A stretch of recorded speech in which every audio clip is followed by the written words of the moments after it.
Hey, what's up, nerds? Today I'm here to talk about Magic Doomsday.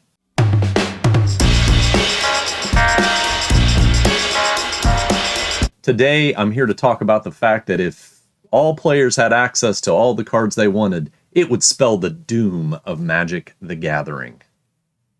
Here's where I'm going with this. I had a comment on a recent video.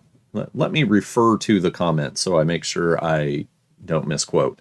Magic should have a thriving casual player base that can afford to play the game. Goes on to say, my point is the game wouldn't be accessible if I never knew about proxying. Let people who want bling have their bling and everyone else can play the game it was meant to be played. I believe maybe the implication it was meant to be played like everyone could have all the cards. Another commenter said something about how it's unfair that cards are expensive and some cards are harder to find than others. The game of Magic has always had built into it this balance of power where not everybody was going to be able to have the most powerful cards. If they did, the game, well, it would die. And here's why. Number one, in order for that to happen, you would have to have a market saturation. That means printing even more than they do now and printing it to death so everybody had access to every card. Once you do that, the value of the product drops through the floor. People aren't going to chase cards. People aren't going to open packs. People are going to stop caring. Trust me on this. I survived the early 1990s in football card collecting. I have boxes of cards I paid $19.99 for back in 1990 that are worth less than $8 now. And if you consider inflation in that, they're worth even less than $8 now. Overprinting was rampant in the late 1980s and early 1990s. And most collectible cards, baseball cards, football cards, things like that, just were printed into the ground. And even cards from those eras, you can go on eBay right now and buy sealed boxes for next to nothing. So I don't think printing more is the solution. As you overprint, the cards aren't going to be worth as much. The secondary market is going to crash, and whether or not you feel like secondary market is full of evil investors or not, the secondary market is also what props up local game stores and places that you enjoy playing the game. The secondary market is all those singles that your game store is selling. It's all the singles they sell on TCG Player. It's part of how they extract value out of some of these sets, like a lot of stores have done with Commander Masters. They've had to open them and sell the singles to make money. That is the secondary market. It's not all just weirdos like me who's staring at a shelf of sealed Magic product. Without that secondary market, stores are gone even faster than they are now. Without that, the game is going to wither as less and less people engage in it. Decreasing the collectability of something that is designed to be somewhat collectible is a death knell. You're doing exactly the opposite of what the thing is designed to be.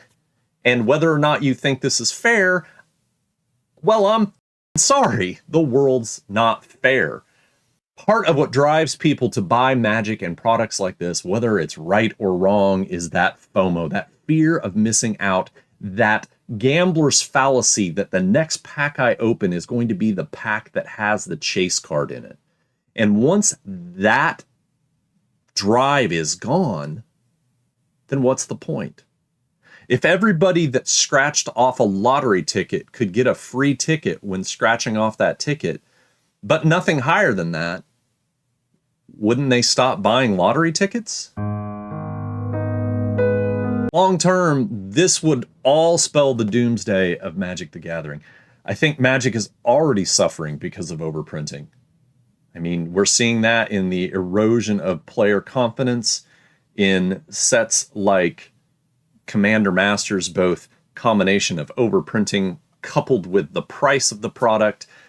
They're trying to sell us water and pretend like it's wine, and it's just not anymore. I think the best thing that Wizards of the Coast can do to save Magic the Gathering for the long run is to ratchet back those print runs, make things truly rare, Now, there's going to be some people like my commenters last week, and, I respect your perspective, guys, but that's going to drive some of those people to be like, this is garbage. Everybody should have access to everything. Once we get to that point, then is Magic the Gathering any different than a deck of cards that you can go buy at Walmart for 99 cents? Part of what has always been part of this game from the very beginning, that cards are at different rarities. It's how they balance the game.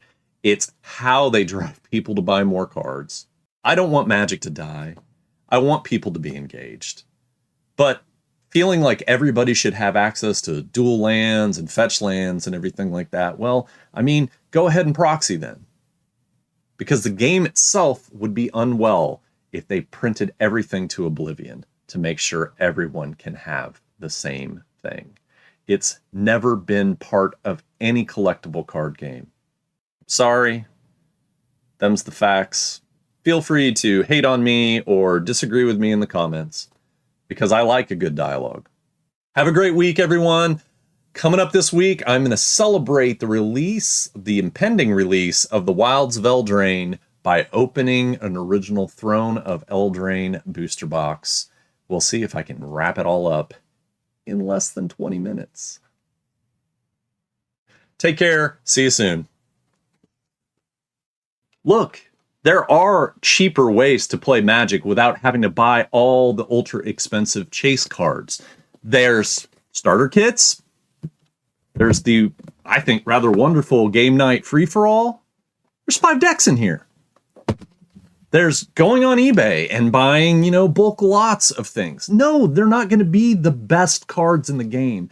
But if you have a play group that won't play with you because you don't have the best cards or won't give you access, then that sounds like a player's problem, not a Magic problem. There are lots of ways to play this game that don't involve destroying the game's value for